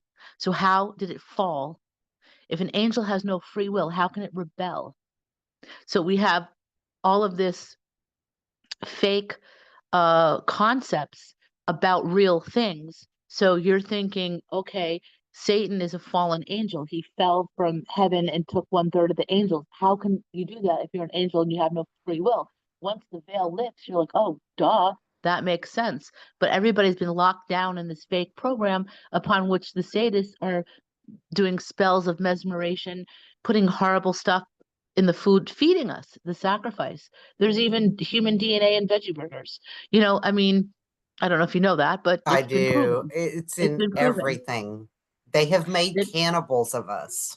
yes, and they're feeding us not just each other, uh, but the sacrifice. So in you can look up the patent. All of these flavorings, artificial flavorings, and even natural flavorings come from aborted fetus cells, stem cells. So we're literally eating the sacrifice. We're consuming the sacrifice, which keeps us HEK demonized. 328, I think is what that is, or something. Thank you. Yeah. So for those who know. So once you get away from that and you clear yourself out, you reprogram yourself and put yourself back together, you uproot all that programming, you realize that these are such blatant and obvious lies. Like in Islam, and each religion has a piece of truth. I'm not discrediting all of Christianity. I think the Christian prayers of tearing down those strongholds, those demonic strongholds, and reclaiming ground. This is the most powerful prayers that I've experienced, and I've experienced all kinds of prayers. But each religion has a piece of truth. In Islam, they say that Satan was not a fallen angel, but he was from the class of jinn. And jinn is a species that was created before humans. And jinn are made out of an ethereal, smokeless fire. And some of them were very noble. And you have demons come from jinn, but not all jinn are demons. So you have all different kinds, just like you have all different kinds of human beings, you have all different kinds of jinn. So his name was Iblis, and he was able to ascend to the throne of God, which, is where Polaris is, the North Star upon which everything revolves around. Um, and again, in the geocentric belief that we're taught is that the Earth um, is not moving and everything moves around it. In the sun and the moon are local, and the North Star is fixed, and And that's what where they try to do for those that don't, I'm sorry to interrupt, Zara. What they try to do for those that are not familiar with biblical cosmology and you think that you're on a globe, what they have tried to do with evolution and the globe is hide God from you. exactly. That's the goal. They And then just, they they prop up their idols. They prop up their idols. absolutely, Whole another conversation absolutely. all about idols. But anyway, as far as this whole story of Satan and how he was created, who he is a puppet, by the way, um, and the people that are running the puppet show are sadists. What the Muslims believe is that Iblis, who became Shaitan or Satan, he was able to ascend to the throne of the Most High, and he was a very noble jinn, and he was allowed in God's heavenly courts.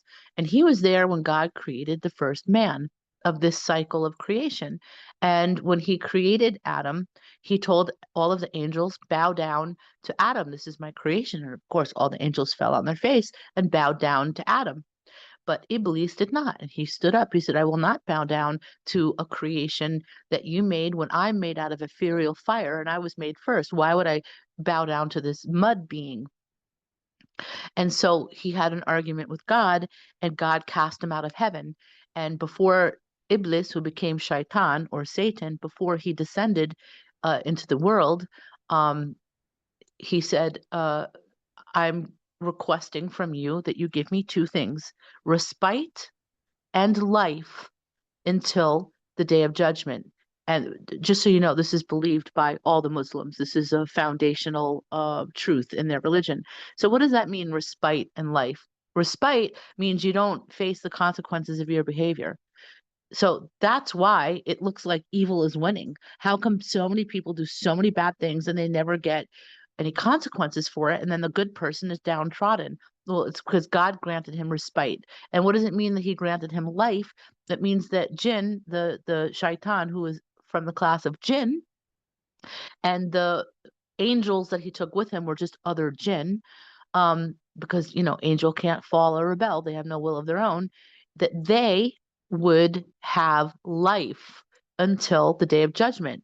So what does that mean? This is where cloning comes in. They have been cloning themselves and transferring their consciousness and pulling themselves through and reincarnating through one another over and over and over again, because God granted them, according to Islam, respite and life until the day of judgment. But when the day of judgment comes, it's supposed to be this terrible day, because they're now going to get punished for all of their bad choices, and their life will no longer exist. So that makes more sense to me than a fallen angel, which is an oxymoron. So if you look at all these different religions, each piece of the religion has a part. Like in Judaism, we don't believe in eternal hell. We believe that the soul will be cleansed by the fire from hell only until the soul is cleansed. And then God decides whether to make that soul disappear forever, put it out of its misery, or to let it be recycled into a new experience. But that's something only God can do. So they believe that Satan is inside of every human being, and we all are on a path of free will. Are we going to choose the quote unquote Satan, which is the Yetzer Hara, which is being away from God? Satan and hell is the absence of God in Judaism. And being close to God is Yetzer Tov, choosing truth, choosing kindness, choosing, to develop a relationship with God. So when you take all the pieces of the puzzle, you get a more clear story of what's really going on and how they're getting away with it.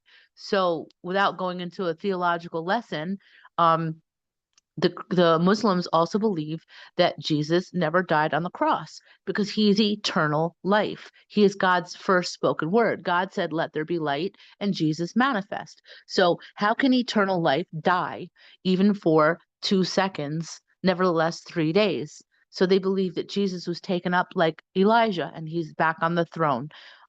They also believe, I mean, I don't know if it's appropriate for this conversation, but I'll tell you what I believe. I have a label. I am the anti-sadist. And that means I'm against sadism. So sadism, like I said in the beginning, is deriving pleasure and benefit from inflicting harm, pain, suffering, and humiliation on an innocent person. Well, isn't that what we did to Jesus? We inflicted all of our pain, all of our sin, all of our harm. They beat him, they tortured him, they hung him up to, humiliated him. Well, that's sadism. All of this happened so that we can have eternal life, that we can have heaven. That is the exact definition of sadism. So I'm not telling anybody, throw Christ away, uh, uh, destroy your relationship with Christ. None of that. I'm saying keep your relationship with Christ. Look at it. Ask him, what are you? You know, and remove these sadistic beliefs. These things were put into the Bible 400 years after he apparently died, after he left this realm. And so many books have been taken out, so much information has been covered up and hidden. And Jesus himself said the kingdom of God is within you. So if you take all the different religions and all the pieces of the puzzle, you know, like all these religions all have a story of a flood and all of these, you know, similarities, and you understand what is sadism and how that's the root of the satanic puppet show, then you start to have an even deeper relationship with God. And you start to really understand that he is light, he is eternity, he is pure peace, cleanliness, all these wonderful He is righteousness. love, He's like love, he's in the pure love. biggest, pure love. Thank you. In the biggest way. Yeah, that's So I don't say amazing. these, yeah, I don't say these things to discredit the Christian religion or to take people away from their relationship with Christ, but to just point out things that are pretty obvious. A fallen angel is an oxymoron. Angels don't have free will. How do they fall? How do they rebel? They don't. It's a lie. It's a lie that was inserted into your religion to keep you away from God. So they teach the truth. And the truth that the sadists teach is a little piece, they put a little bit of truth in every religion. And you have to figure out what is the truth, whether it be through discernment or common sense or experience, and you take out those pieces of the puzzle and you put together a new picture. We're still children of God. We still have, you know, all of these wonderful gifts and the chance and the opportunity that we can be free from the sadistic system and get to know God and be in the glory of God. But it's not according to the terms that you have been lied to about. And the lies are, in my opinion, blatantly obvious. That is so interesting. I said 12 hours. I said you and I could go 12, we could go way longer. You were right. You were so right. Oh my goodness. Well, I know I have kept you for so long, and I just got a message from Lou, and she is so sorry. Her computer is having issues. We lost Lou. Um, she tried to come back and it kicked her back off, but she has got another podcast coming up here in just a few minutes. So we are going to have to cut this one.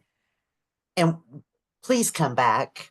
Will you please come Course, back? God willing. And please let Lou know that I appreciate her. And I'm so disappointed didn't get to hear what she had to say. I was in the beginning just wanting to get my story out so then we can have the questions and I can hear what she has to say. She's an absolute warrior of truth and of justice. And she has been working so hard, putting in the time and putting in the energy. And I was so interested to hear about her experience and her work. So I'm very disappointed that I didn't get a chance to do that, but maybe that's God's way of making We'll sure I come back. absolutely. And we'll try to have her and maybe Kat even back on if we can get all of us together. That would be so cool.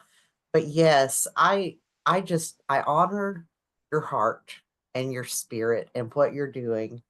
And I appreciate that regardless of what you've been through, your mission is to heal and heal others. And I appreciate that so much. I feel like I've just met another sister, like You instant have, friend. And yeah, just, soul sister, I love it. same Absolutely. tribe. So, another soul sister.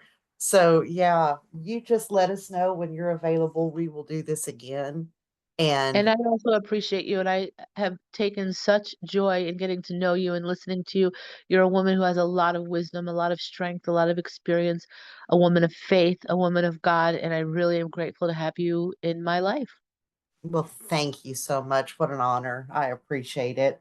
It's such a blessing. I just love that God's bringing his people together, and from every walk of life, we all have a piece to the puzzle. We all bring something to the table. No one That's is right. above or below anyone else.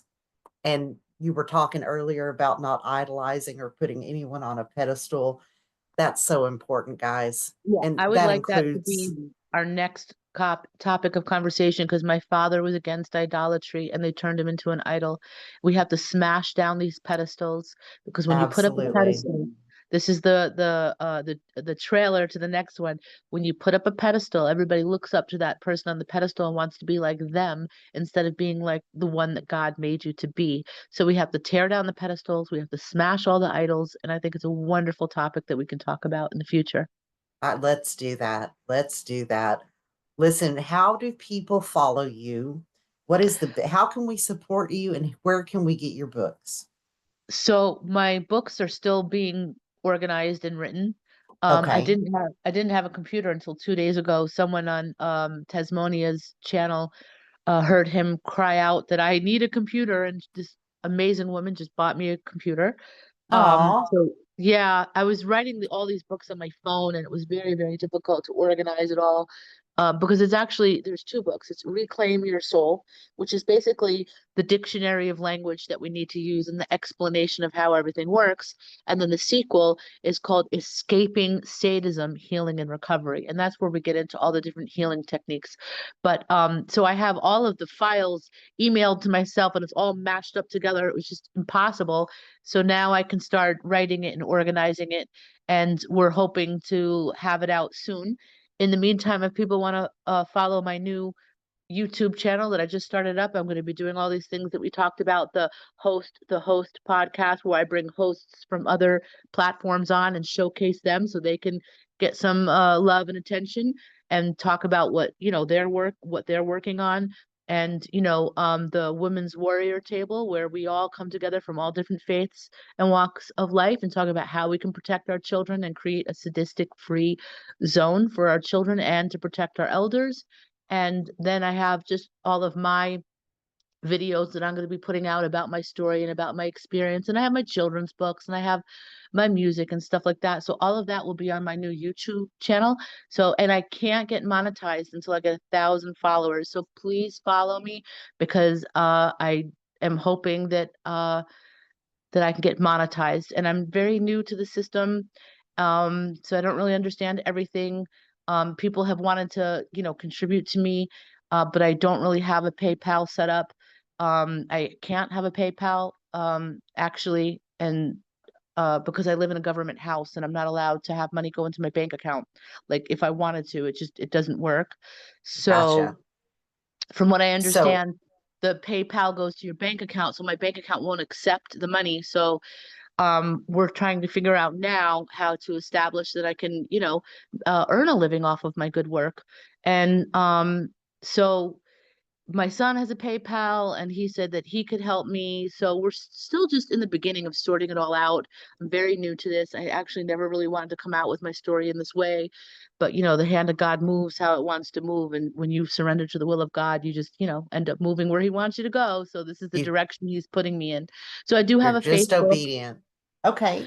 Let's hope. I have Facebook, I have Instagram, and I just started my new YouTube channel. So maybe when you organize this, you can put the links up. And everyone who supports me, I'm so incredibly grateful. And in the end, we're all going to support one another, and we're going to build this sadistic free community, and we're going to have proper education material, and we're going to be able to take care of our children and take care of our elders, because so many of them are just being abused, and we have to put an end to it. And the only way it's going to happen is if all of us together work together. One man can't fix what a million men broke. That is what my father Amen. said. So it's going to take me working with myself and my community, you working with yourself and your community, Lou with herself and her community. All of us have a place, and then we all come together. And this is the opposite of the divide and conquer. It's putting ourselves back together individually and then together as a community. And that's the only way it's going to work. Every single voice matters. Every person has something to contribute. Everybody's a piece of a puzzle. Everybody has a gift to share. So let's focus on that. We're going to unite and fight for righteousness. Amen. Absolutely. Okay, so All Zara, right. what is the name of your YouTube channel? It's Ruhawk Zara Marley. I can send you a link, but Okay. it's spelled RuhawkZaraMarley. That's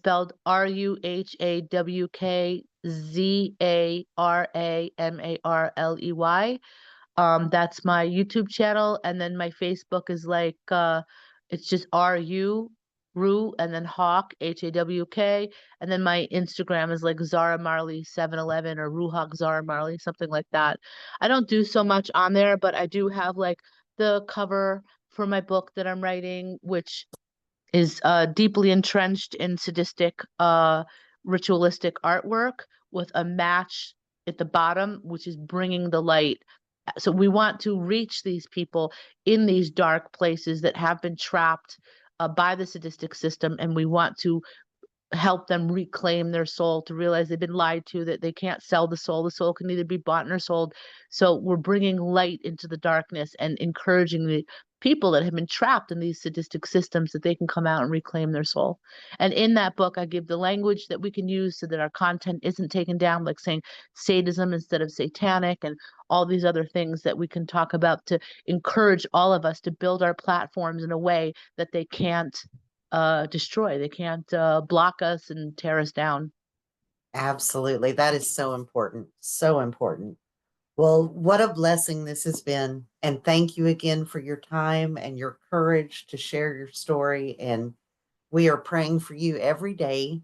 We thank you for your righteous mission to just save yourself and save others. Amen. Um, and that's really what it's all about. My tagline on everything is God won, and so do we. And it has to be that way. It Hallelujah. just it has to be that way. So I Hallelujah. believe it. We're Listen, we seated up on appreciate high. you. We're seated up Yes. on high. And one last thing I'm going to say, just I know it's the overtime we have to go, but um, a part of the vocabulary that we're changing is because these sadists, they also worship God. So when they say, "Oh, I love God," they're thinking of Lucifer or, Mm, Satan or whatever. So one thing that I try to do is to always say the Most High, or God Almighty, the Most High, because Satan can never be the Most High. There's only one that's that's the Most right. High. So we have to be very careful with our words, because the enemy will come in any tiniest little fracture in our speech. He will come in and he will start to build up strongholds and castles, and we have to tear them down. The enemy is real, and we have to start with our language and understanding that we've been lied to about what the enemy is and how he operates. There's so much truth out there, but we have to continue to develop that truth and stand in that truth and stand with one another. So thank you so much for having me So on. I think you're beautiful. brilliant and amazing, and you're a warrior, and you're a woman of truth, and you're a God-fearing woman and a prayerful woman, and I just absolutely love you so much. I'm so glad that God brought us together. I am too. And I feel exactly the same. I'm so grateful for you. So we thank you guys for joining us and listening. And again, we're gonna have her back. There will be part 2, 3, 4, 17. I don't know. I would Until love to do a question and answers. I don't know if we could do a live where people can call in that and we would can be do. so great. That's my favorite thing, because everybody has a voice. People love listening, but people also want to talk. People want to share their Yeah. opinions. People have ideas. People might be listening to me going, "Oh my God, I have such a great idea." Everybody's ideas matter. We have to build together. So it's very important to involve the audience and validate So their experiences and their knowledge and their contributions. 100%. Please, if you have any questions about anything you've heard today or on any other podcast that Zara's done, put them in the comments section of this video so that we can address those in the next show, and we will do that. We'll go through. You can also reach out to me on Facebook, Christine Miner. I've got a post up there about Zara, and if you want to leave your questions under that, we are happy to ask. So excited to have you. So grateful for who you are. And I hope you have a beautiful and blessed week, sister. We'll talk to Thank you you, you soon. too. Love Thanks and for blessings. joining us, guys. God bless. Amen. Bye.